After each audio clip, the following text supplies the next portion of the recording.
મિત્રો, કહેવાય છે ને કે આપણું મૃત્યુ કદાચ વિદેશમાં લખ્યું હોય ને, આપણી પાસે પૈસા ના હોય ને તો પણ ઉછીના પૈસા લઈને જવાનું થાય. તો હું તમને એક સરસ મજાની વાત કહું, તમે ધ્યાનથી સાંભળજો. એક ઝાડ ઉપર એક કાગડો બેઠો હતો અને અચાનક ત્યાં યમરાજ પ્રગટ થયા અને જોર જોરથી હસવા લાગ્યા.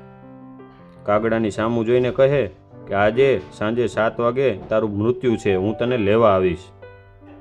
આટલું કહીને યમરાજ ત્યાંથી અદૃશ્ય થઈ ગયા અને કાગડો થરથર થરથર કાપવા લાગ્યો કે આજે સાંજે 7 વાગે મારું મૃત્યુ છે, હવે શું કરવું?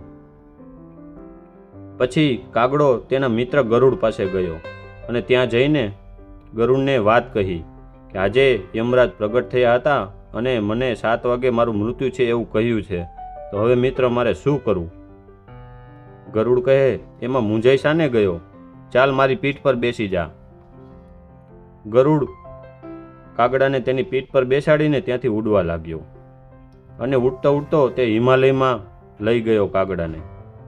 અને ત્યાં જઈને કાગડાને કહ્યું કે મિત્ર, હવે તું અહીં આરામ કરી લે, હવે યમરાજ તારો જીવ નહીં લે.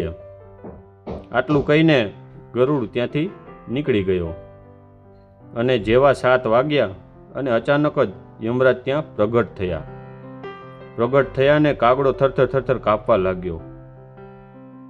યમરાજે કાગડાને હસતા હસતા કહ્યું કે સવારે મને હસવું એટલા માટે આવતું હતું કે વિધાતા તારો લેખ લખવાનું ભૂલી નથી ગયા ને.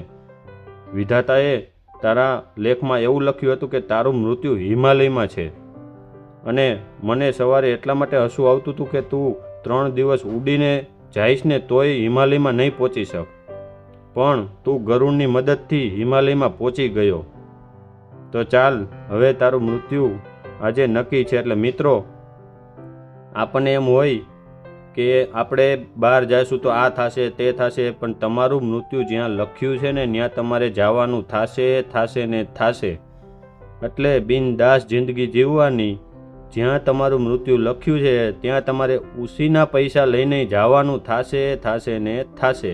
તો તમને આ સ્ટોરી કેવી લાગી કોમેન્ટ કરીને જરૂરથી જણાવજો.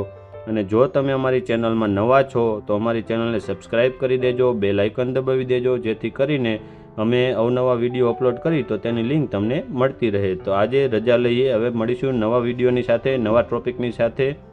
તો ચાલો આજે રજા લઈએ. જય સિયારામ.